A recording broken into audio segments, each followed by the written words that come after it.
Hi friends, welcome to movie talks Telugu YouTube channel. ఈ వీడియోలో director SS Rajamouli hits and flops అలాగే budget and collections movies list అనేది అయితే తెలుసుకుందాం. ఇందులో మీకు ఫేవరెట్ మూవీ ఏదనేది కూడా కింద కామెంట్లు అయితే ఇంకా తెలియజేయండి. సో వీడియోని అయితే స్కిప్ చేయకుండా చివరి వరకు అయితే చూడండి. మన ఛానల్లో ఇలాంటి movies updates, movie related news, OTT updates ఇవన్నీ అయితే కనుక చెప్తూ ఉంటాను. సో అవన్నీ మీరు మిస్ కాకూడదంటే ఛానల్ని సబ్స్క్రైబ్ చేసుకోండి. మీ ఫ్రెండ్స్ అండ్ ఫ్యామిలీ మెంబర్స్కి మన వీడియోస్ని అయితే కనుక షేర్ చేసి నాకు సపోర్ట్ చేయండి. ఇక లేట్ చేయకుండా టాపిక్లోకి వెళ్ళిపోదాము. సో ఇండియాలోనే మనకు వన్ ఆఫ్ ది ఫిల్మ్ డైరెక్టర్లో ఎస్ఎస్ రాజమౌళి గారు నెంబర్ 1 పొజిషన్లో ఉన్నారు అనడానికి ఏమాత్రం సందేహం అయితే లేదు. ఆయన మూవీస్ అన్నీ hits, flops and budget and collections అయితే కనుక తెలుసుకుందాము. సో లిస్ట్లో మొదటి మూవీ స్టూడెంట్ నెంబర్ 1. ఇది 2001లో అయితే విడుదలయ్యింది. జూనియర్ ఎన్టీఆర్, గజాల జంటగా నటించిన ఈ మూవీ. సో దీనికి 4 కోట్లు బడ్జెట్ అయితే పెట్టారు. సో 12 కోట్లు కలెక్షన్ అయితే చేసింది. సో సూపర్ హిట్గా అయితే నిలిచింది. ఇక రెండో మూవీ సింహాద్రి. సో ఇది 2003లో రిలీజ్ అయ్యింది. ఇందులో కూడా జూనియర్ ఎన్టీఆర్, భూమిక, అంకిత జంటగా అయితే నటించారు. సో ఈ మూవీకి 7 కోట్లు బడ్జెట్ అయితే పెట్టారు. 26 కోట్లు కలెక్షన్ అయితే చేసింది. సో బ్లాక్ బాస్టర్ అయితే అయ్యింది. ఇక మూడో మూవీ సై. ఇది 2004లో విడుదలయ్యింది. నితిన్, జెనీలియా జంటగా నటించారు. ఈ మూవీకి 6 కోట్లు బడ్జెట్ పెడితే 13 కోట్లు కలెక్షన్ అయితే చేసింది. సూపర్ హిట్గా అయితే నిలిచింది. ఇక నాలుగో మూవీ ఛత్రపతి. ఇది 2005లో విడుదలైంది. ప్రభాసు, శ్రీయ జంటగా అయితే నటించారు.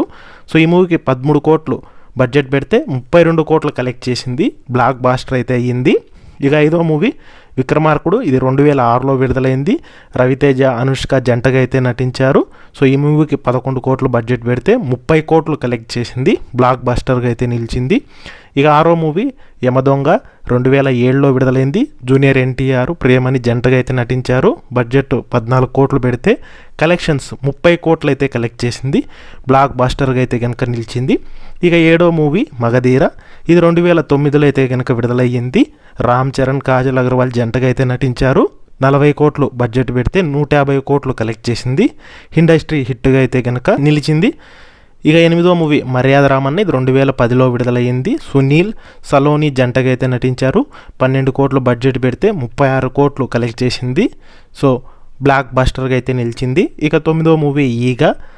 నాని, సమంత జంటగా అయితే నటించారు. 2012లో విడుదలయ్యింది. 40 కోట్లు బడ్జెట్ పెడితే కలెక్షన్ 110 కోట్లు అయితే వచ్చింది. బ్లాక్ బస్టర్గా అయితే నిలిచింది.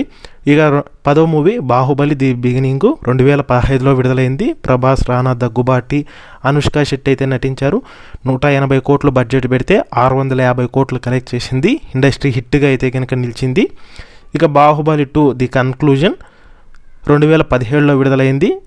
ప్రభాస్, రానా దగ్గుబాటి, అనుష్క శెట్టి అయితే నటించారు. సో 250 కోట్లు బడ్జెట్ పెడితే 1810 కోట్లు అయితే కనుక కలెక్ట్ చేసింది. ఇండస్ట్రీ హిట్గా అయితే కనుక నిలిచింది. ఇక RRR 12వ మూవీ. జూనియర్ ఎన్టీఆర్, రామ్ చరణ్ అయితే కనుక నటించారు. 550 కోట్లు బడ్జెట్ పెడితే 1258 కోట్లు కలెక్ట్ చేసింది. బ్లాక్ బాస్టర్గా అయితే కనుక నిలిచింది. ఇక 13వ మూవీ వారణాసి. సో ఇందులో మహేష్ బాబు, ప్రియాంక చోప్రా, పృథ్వీరాజ్ సుకుమారన్ అయితే నటిస్తున్నారు. ఇది 2027 ఏప్రిల్ అయితే కనుక విడుదలైతే ఉంది. ఈ మూవీకి బడ్జెట్ దాదాపుగా 700 కోట్లు అయితే కనుక ఖర్చు అయితే పెడుతున్నారు.